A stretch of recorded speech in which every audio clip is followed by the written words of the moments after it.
7 साल की पूजा को किडनैपर ने किडनैप किया, लेकिन पूरे 9 साल बाद जब पूजा 16 साल की हो जाती है तो वो दोबारा अपने माँ बाप से मिलती। लेकिन किडनैप होने के 2 साल बाद तक वो किडनैपर पूजा के साथ अपनी बेटी जैसा व्यवहार कर रहे थे, उसकी शिक्षा पर ध्यान दे रहे थे। लेकिन उसके बाद पूरे 7 साल पूजा के साथ उन किडनैपर ने जो किया सुन आप अंदर तक हिल जाएंगे। दरअसल मुंबई की रहने वाली 7 साल की पूजा 22 जनवरी 2013 को अपने बड़े भाई रोहित के साथ अंधेरी मुंबई के एक सरकारी स्कूल में पढ़ने के लिए जाती है।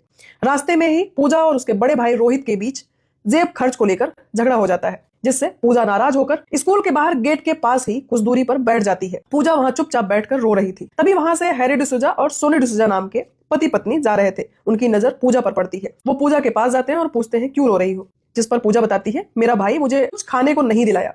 वो बस इसी मौके का फायदा उठाते हुए पूजा से पूछते हैं क्या तुम्हें आइसक्रीम खाना है। पूजा की उम्र उस समय 7 साल थी। आप समझ सकते हैं कि बच्चों को लालच बहुत जल्दी आता है। वो आइसक्रीम की लालच में हैरी डिसूजा और उनकी पत्नी सोनी डिसूजा के साथ जाने लगती है और फिर उसके बाद वो पति पत्नी पूजा को अपने साथ अपने घर ले जाते हैं। उन्हें पता था कि पूजा जब अपने घर वापस नहीं लौटेगी तो उसके माँ बाप पुलिस स्टेशन जाएंगे, पूजा की लापता होने की रिपोर्ट दर्ज करवाएंगे। इसीलिए वो पूजा के साथ मुंबई छोड़कर गोवा जाते हैं, फिर वहां से कर्नाटक जाते हैं। दरअसल ये दोनों पति पत्नी ऐसा इसलिए कर रहे थे क्योंकि इनको शादी के कई सालों बाद तक बच्चा पैदा नहीं हो रहा था, इसीलिए ये पूजा को किडनैप भी किए थे। और इसके बाद ये पूजा को अपनी बेटी बनाकर उसका स्कूल में एडमिशन करवाते हैं। वहां पर वो पूजा का नाम बदलकर एनी डिसूजा रखते हैं, उसके माता पिता के रूप में अपना नाम दर्ज करवाते हैं। लेकिन उसके 2 साल बाद यानी 2015 में सोनी डिसूजा एक बच्चे को जन्म देती है, यानी अब वो अपने रियल बच्चे के माता पिता बन चुके थे। फिर वो जिस पूजा को अपनी बेटी बनाकर रखते थे उसका स्कूल में एडमिशन करवाए थे, उससे मिलने एक बेटी की तरह जाते थे, उससे लाड प्यार करते थे। लेकिन उनको अपना बच्चा होने के बाद वो पूजा का स्कूल से नाम कटवाकर अपने साथ लेते हैं और वहां से दोबारा वापस वो अंधेरी मुंबई चले आते हैं और वहां पर वो पूजा के रियल घर से 500 मीटर दूर रहने लगते हैं।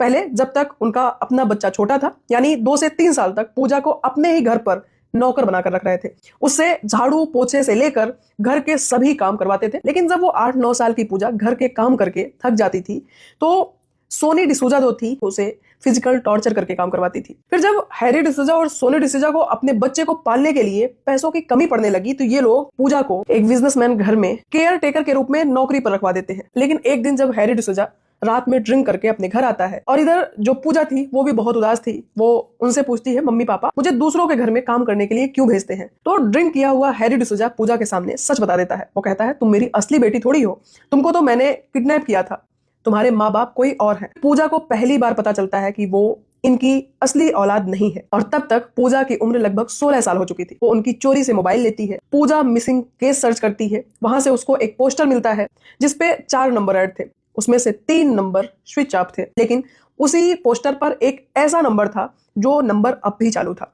वो उस पर फोन करने की कोशिश करती, तब तक जो हैरी डिसूजा और सोनी डिसूजा थे वो जग जाते हैं।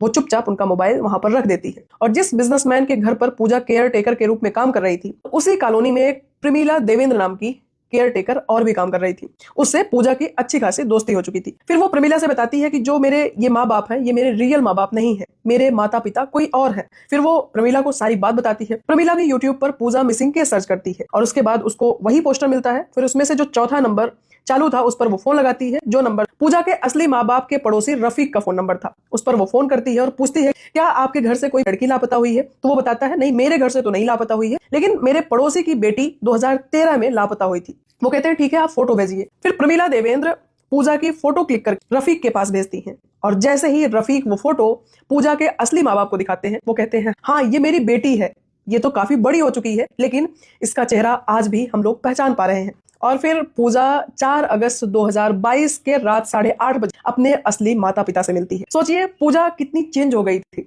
इस रूप में पूजा गायब हुई थी और इस रूप में वो अपने माँ बाप को वापस मिलती है। वो रोते हुए अपनी माँ के गले लग जाती है। वैसे पूजा अब अपने असली माँ बाप के साथ रह रही है, लेकिन वो अपने पिछले 9 साल की बातों को नहीं भूल पा रही है। जब भी उससे कोई इस बारे में पूछता है आज भी पूजा की आंखें भर आती है। बाकी पूजा मिसिंग केस पर आप अपनी राय जरूर रखिएगा। Thank you.